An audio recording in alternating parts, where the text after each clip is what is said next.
Hello, I'm Ariam, and this is my part of my character creation vlogs. I have 3 parts going out. So these character creations are part of the Magical Readathon. So the Magical Readathon is a readathon that happens every April and September. And basically you have a character who goes to Magical University, and they read books according to degree they're getting. And there's an optional readathon called the character creation, where basically you read books according to your character. So you have one for what kind of person what people they belong to. I don't know how to say it. Basically, you have dwarves and elves and humans, etc.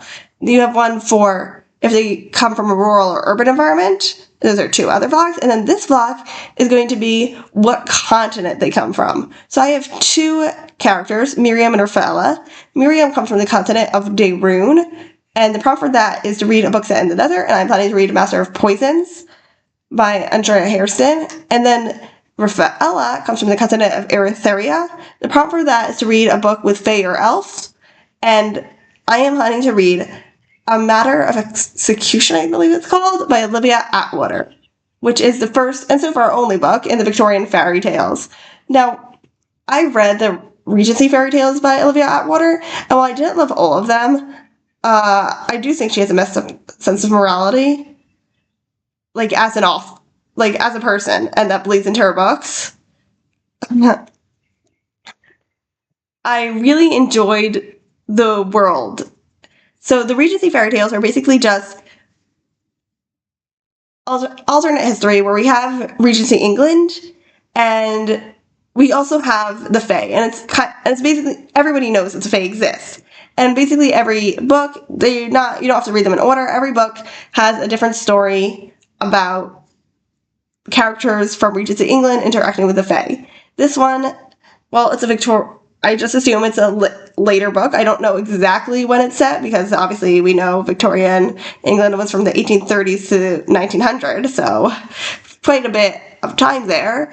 But again, it's going to be another book where we have characters from alternate history interacting with the Fae. It is October 14th, and yesterday I read 31 pages of The Witch Would Not. I was incorrect about the name. It's The Witch Would Not. And quite a few unexpected things have happened, and I'm not sure if that's why I'm not enjoying this book, or if I just wasn't in the mood, or what. So one, it was longer than I was expected. The Regency fairy tale books are, if I remember correctly, they're really more novella length, or even if they're not novella lengths, they're on the shorter end, and this is 346 pages, which is, for me, on the longer end of the books I mostly read. Then the title was unexpected, as I said, but that's not a problem. The main thing that is throwing me off is the plot. I told you the plot that was a summary, and the premise of this book is so far not all the premise of what was on the summary. And unfortunately, I do think I would like this premise if I knew what it was actually about. I'm reading this book and I'm kind of confused.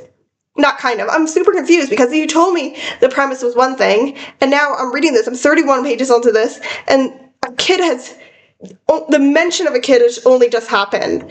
And it also, honestly, I'm also the kind of person who gets angry. You promised me this summary, that I was really, really excited about, and now it's not that. Just tell me the truth, Good morning, it is October 16th, and I am up to page 132 of The Witch Would Not. So, I don't think I told you what it's actually about. So, this book is actually about our main character, Winnie, who is invited to come to this manor, the Witchwood Manor, which is cursed. But it's cursed very oddly, because it doesn't seem to be cursed by the Fae, but cursed against the Fae. But it's also cursed against the humans. I mean, my personal theory is that it's just incidentally cursed against the humans. It's meant to be cursed against the Fae, but that's just a theory.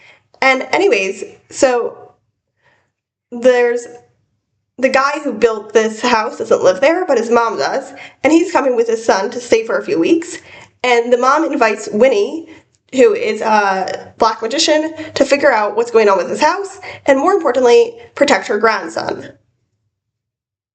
So I have begun enjoying this book now. I was up to page like 30, something like that, and then I read one more page, and then I felt like I actually understood what was going on and could actually start enjoying the book, which is not a fault of the book itself. That's a fault of the publishers who didn't write the correct summary. So, but I do feel like the book is a little off in the pacing because I keep on getting where I stop. It feels like a comfortable place to stop, and then I pick it up again, and I have one more page before the next section. Like multiple times. I don't know, it might also just be me. Like, I might be a little bit tired of, like, in my mind because of reading the Count of Monte Cristo. So I just might be like reading fatigue more easily. So our main character, I don't really care for her. She seems so far like a very flat, one point character. She's a magician. She's not really good at loving. But she does love people, even though, and whatever. She's fine. She's kind of flat.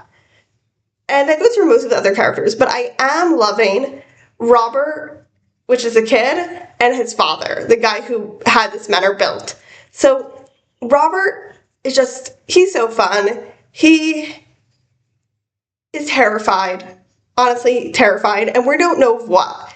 His father, this is quite early on, but his father has very much been set up as the villain from like the second we know what's going on, like probably around 50 pages in. His father is very much set up as the villain, but we don't know yet why he's villainous. Like, he's a skeevy guy, he's coming on to Winnie, and he's her employer. And we do not like how he talks to Robert, or rather, we do not like how Robert responds when he talks to him. Robert, who is mischievous with everyone else, even people he respects, like his grandmother, is like totally obedient to his father. So we are not liking how Robert responds to his father. But we're not sure, and we know he built Witchwood Manor, and we know that something is very wrong with Witchwood Manor. But we don't know exactly what the father did. So that, I think, is the main mystery we're figuring out. What the father did, and how can it be fixed? And of course, how can we save Robert from his awful, awful father?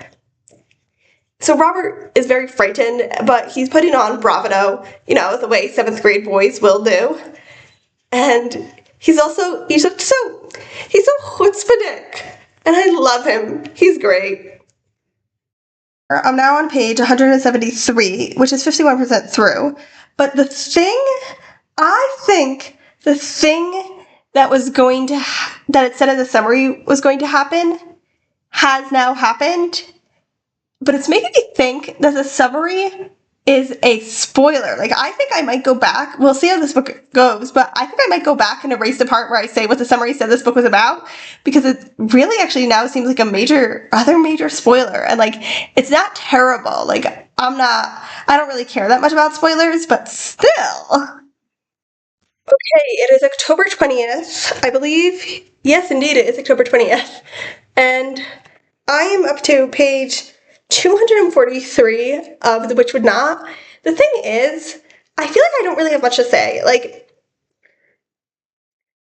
I can just repeat the things I've said before. I have decided that definitely for sure the pacing is off. I'm enjoying it, but I'm not loving it. Like, everything about this book is like, yeah, I like it, but, like, it's a good book, but it's not amazing, wonderful. Especially now that we don't have Robert at the moment, I find all the other characters kind of bland.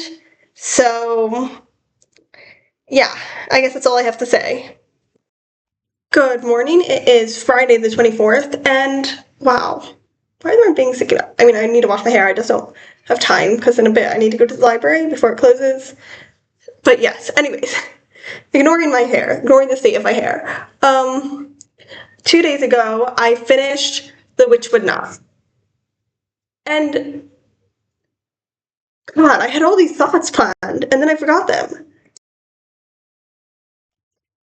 I guess the ultimate thing is, I thought it was an okay book, but it wasn't amazing.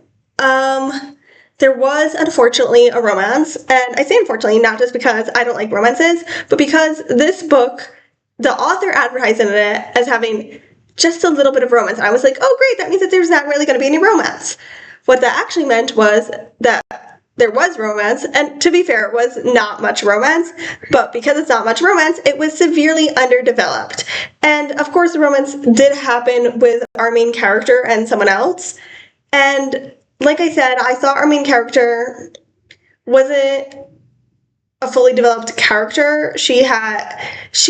Like the author wrote at the end, that she really wanted to portray a different form of sexual assault survivor than we usually see in the media, that usually in the media it's like someone who hides themselves and becomes very shy and retiring, and she wanted to show someone who decided to become manipulative and not love other people. And while that's great, I feel like that she just honestly focused on that and on her need to protect the few people she does love, and children, of course, and we didn't really get a real sense of Winnie's character beyond that. So, of course, when you don't really get a sense of the character, the romance is not going to be well developed, even if it were long. And in this case, it was much too short to be at all well developed. And wow, those kissing scenes were intensely uncomfortable. And I usually do not complain about that. But I'm specifically, because I know that I find them uncomfortable and that other people are going to love them, I'm specifically complaining about it here because it was intensely uncomfortable, not just because kissing and ew and gross and whatever, but also because, like, you're like, wait, why are they kissing now? This had barely any lead up, you know? Like, you just stuffed all the lead up into 2 pages.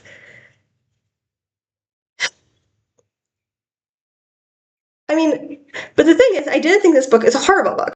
As I said, I really enjoyed Robert's character. I did end up enjoying the character of the cook.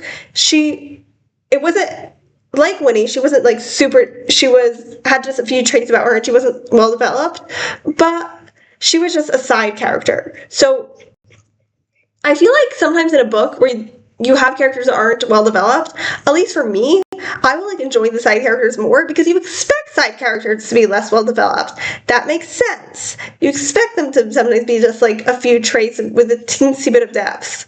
So yeah, and for that reason I enjoyed the cook. I enjoyed Robert.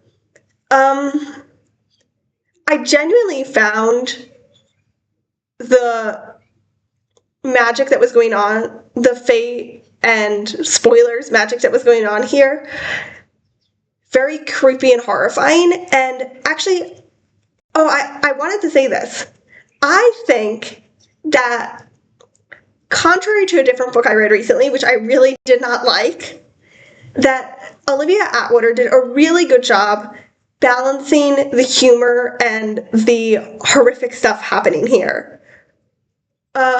This isn't something I would usually, it's interesting because this isn't something I would usually pay attention or notice, but because I recently read a book where it was just so unbalanced and I ended up hating that book mainly because of that, suddenly I do notice in this book that she's doing a good job of balancing the humor and the horrific things. That we get humor in the appropriate places and horrific things in the appropriate places, and when we get humor together with horrific things, it's as a response to the horrific things, and it's very obvious that it's a response to the horrific things. So good job, Olivia Atwater, on that. Oh, and I nearly forgot to say, this turns out to be a series. Like, the Regency fairy tales, which come before this, but you don't have to read to understand this book, are... At least I don't... Yeah, it will add a tiny bit of context, but really, I had forgotten a lot of what happened, and I totally still understood this book. Yeah, they're just happen in the same world. This, I do not believe the next book is out yet, but this book is definitely like the first in a series. The plot things have far-reaching consequences. And I did actually enjoy the plot. Like, as I said, I was incredibly frustrated when I found out that what was on the blurb of this book was not actually the premise of this book. But that's not the book's fault. It's not the author's fault. That's the publisher's fault. And when I got into the plot, I was like, I didn't love it. I didn't find it amazing because I'm a character-driven person, and so when you don't have well-developed characters, I'm not going to love the plot. But I think if there had been well-developed characters, I'd really have enjoyed this plot. As it was, I did like it, and I'm curious to see what happens next. But on the other hand, I don't know. We'll see. If I can get my hands on the second book, I'll give it a try and we'll see. But I didn't love this, as I said.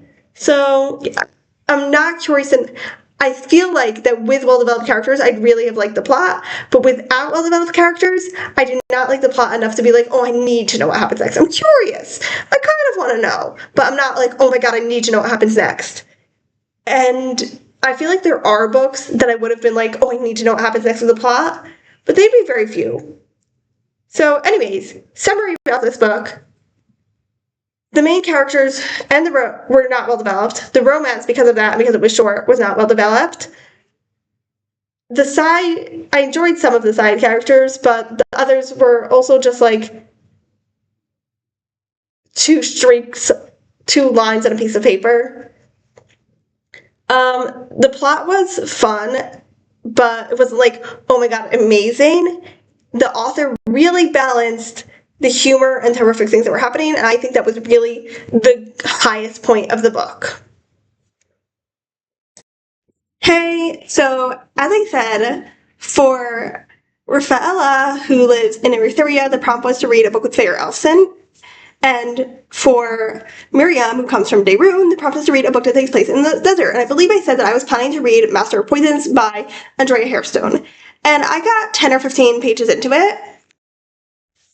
And then I DNF'd it, there was nothing problematic. There was not a problem in the book itself. The writing style really was not for me. So I DNF'd it. And I just went to the library because I did not have any other books that took place in a desert on my TBR, so I just went to the library website, and I found this book that seemed nice. It's Across the Desert by Dusty Bowling. And may I just say, Dusty Bowling, if that is not a pen name, I am shocked. I love it. Amazing. You named your kid Dusty. Amazing. And her last name's Bowling. Okay, crazy. But anyways, I am 50 minutes into this, which is 13%. So this is a middle grade book about a girl who her only real joy in life is this live stream she watches of another girl who flies a plane in the deserts of Arizona. And this girl lives in Phoenix, which is also a big city in Arizona. But Arizona is very big, so this is 100 miles apart where it's taking place.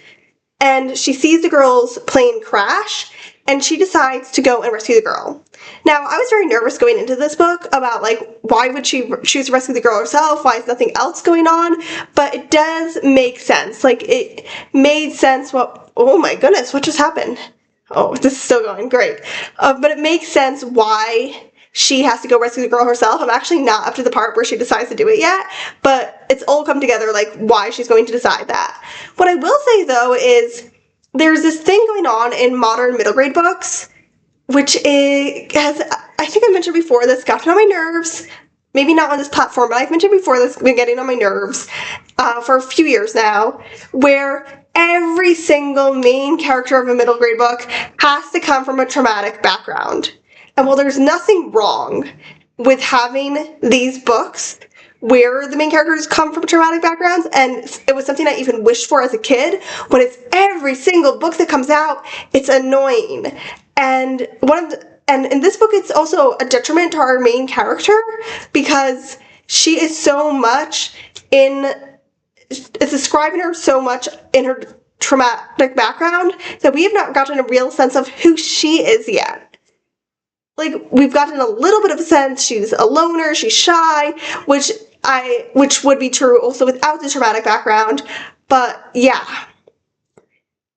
I feel like it is kind of ruining her her a little bit, but I am very intrigued by this book. Hey, it's November 10th, and I am now 2 hours into, what was it called? Across the Desert? Yeah, Across the Desert. And I am so far quite enjoying this. Um, it's it's really fun. Like, I'm really basically most of the part that I just listened to today was her getting out of Phoenix and meeting this teenager who kind of helped her, but also was kind of like wanting to make sure that this young kid doesn't go and do anything dangerous. And I just really enjoyed that part. I really liked like the way that the teenagers' conflicting emotions were described in that on one hand she's still a kid and she is receiving grown-ups not listening to her, on the other hand she is adult enough to realize that this kid should not just be running out into the desert alone and that there are probably some things going on with this kid. So that was really fun to read. Hello. It's been a while since there's been a morning update, and you can definitely tell the sunrise is later and later, especially since it's after daylight savings now. But anyways, it is November 12th, I believe. Yes, it is November 12th. And I am now 3 hours and 16 minutes into Across the Desert, which is 53%, and I am still really enjoying this. There is something that I've complained about a lot in middle grade books, where crisis after crisis after crisis after crisis happens. And while that is kind of been happening here, I've actually been enjoying it. And I think that's for two main reasons. One, she's always still in the right direction. Like, a lot of the times when this thing happens, I'm complaining about not only this crisis after crisis, but that it's like, it seems there's going to be like some peace or you've gotten in the right direction, and then crisis. And here it does not seem like there's going to be anything peaceful. She's still going in the right direction, so it makes sense. And the other reason is that it really does, again, it makes sense for there to be these crises. There was a point where it got a little too much, where I was like, really? Oh, this is happening in one night? But overall, I thought that these crises, it made sense for them to happen one right after another. And now and also this book is like chugging along, I feel like, in a very good pace. Like, whenever I start to feel like, oh, we've been in this part for a bit too long, it immediately moves on. So maybe it's not like an amazing pace, because I wouldn't feel like it's gone on for a bit too long if it was a perfect pace, but overall a good pace. And honestly, this is a really good writer. I really felt extremely tense in some parts of this, like in a good way, in a way that like, oh, I am enjoying this book because it's really making me feel the crisis that the character is going through. Uh, which I do think is also, however, I do think that's also attitude that I'm reading this as an adult, and the kid in here is 12. She's in 6th grade, and yeah, as an adult, as an educator, I kind of have to have some feelings that maybe I wouldn't have had as a 12-year-old about a 12-year-old doing all of this. But anyways, yeah, I'm having a good time. So it always scares me when I'm when I'm talking to the camera and I'm like, not like 75% of the way through yet, or even 80%, and I'm like, oh, I'm having a great time. I'm always scared it's going to be horrible. I don't think that will happen in this book, but it does scare me always. Hello! It is November 13th, and I have finished Across the Desert by Dusty Bowling. I unfortunately did not have time to update you yesterday or this morning. Yesterday I got to like 1 hour 29 minutes left, and that was pretty easy to finish today. So overall I enjoyed it. Now, don't get me wrong, I do have some complaints.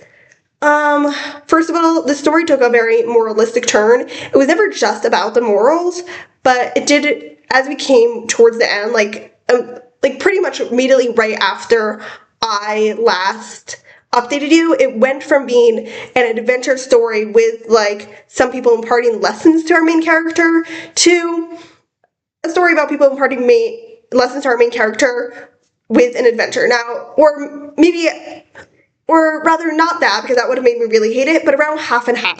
And that did drag it down for me. I have repeatedly said, I do not like moralistic stories. I do not like it when it's in your face. And obviously, as I said, it took away from the adventure itself. And there was like a line that I really felt where she where the person who's imparting these moralistic messages to her says that she's not responsible for other people's choices, and then she says, but their choices hurt me. I did really feel that, but overall, I thought that the last fourth of the book added way too many moralistic messages, and it took away from the book itself. And I also did get to a point, there were like 2 points in the book where I was like, oh my god, I know this is realistic that you're having this many problems, but just go and solve it already, just because I'm tired of reading all the problems. But besides the fact that that was very small overall in this book, I also think that like that's a me problem, because there are plenty of people who enjoy it. Like, I borrowed a book from my dad that was short stories, and I was enjoying it in the beginning because it was just something new and interesting to me, not something I generally read. And eventually I was like, I said to him, like, listen, I am enjoying this. I was enjoying it, but eventually it just becomes character in plot, but there's no character development. It's just, here's a new plot, here's a new plot. Like, it's a book of short stories. And he loves that, right? So this is definitely a book that is more geared towards people who love that, less geared towards me, who really likes the development of characterization. I do think, however, that one of my issues with Julian's characterization that I mentioned at the beginning, I do think that she was maybe developed a tiny bit more, but really not a ton. However, I do think one of my issues with her was actually the voice actor who read this book. I do not agree at all with her interpretation of Julian's characterization just from the text. And it does take a while when listening to an audiobook to divide your opinion, your interpretation based on the text from the voice actor's interpretation, also based on the text, obviously. But yeah, you have your interpretation based on the voice actor's interpretation and your interpretation based on the text. So yeah, I did not enjoy the voice actor's interpretation of Jolene or her mom at all. I also agree with the reviewers who said that the teenage character who kept on saying cuss and cussing instead of saying an actual cuss word was kind of annoying, getting on my nerves. But at the same time, I think it's like a fun little addition, and it really, and until she became like this moralistic voice, I really was enjoying her character, and as I mentioned before about how complicated things were for her. There was another thing which I just like was like, I had to, like, I was willing to suspend my belief at the beginning, and then it came up again in the last quarter of the book, and I was like, I cannot suspend my disbelief about this. And so yeah, I feel like the last quarter of the book is where the book did go downhill for me, but it sounds like I'm saying it went downhill a ton, and it did not. Like, overall, if I rated things by stars, I would say that the first 3/4 of the books were like a 4.5, and then the last fourth of the book was like a 3. And so let's do math. 4.5 plus 3 is, we have 4, 7.5, divide 7.5 in half, so 6 divided in half is 3. 7 divided in half is half, so 3.5, plus half divided by half is 0.25, so 3.5, 3.75. Which is like, it's not like, oh my god, I love this book incredibly, but it's a pretty good rating. And yeah, I would say that's probably what I feel about this book, 3.75, 3.8, something like that. So overall, I do enjoy it, and I think but I'm not sure I would recommend this to the age range this is aimed at, just because of the overly moralistic thing. But that is a me problem as well. There were girls with me in, like, this is aimed at like 4th graders, I would say, is the 4th grade reading level, and there were definitely girls with me in my school in 4th grade who just died for moralistic stories. Like, that's what they were specifically looking for. So this does have an audience. I just think that audience, while I really did enjoy this book, the audience for this book is not me. But yeah.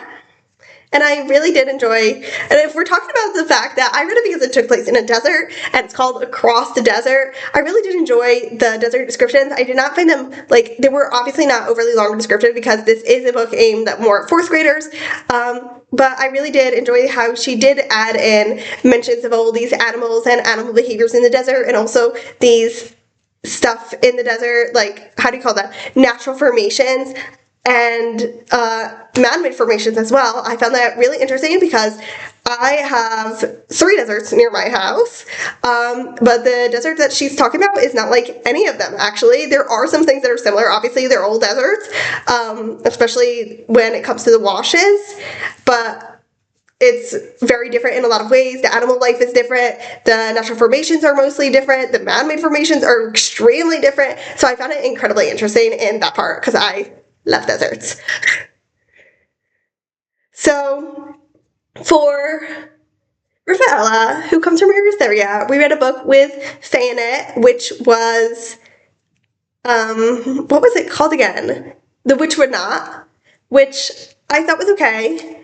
And then for Miriam, who comes from Dayrun, we read Across the Desert by Dusty Bowling for a book that takes place in the desert, which I thought was a little more than okay, but not great. Thanks for watching!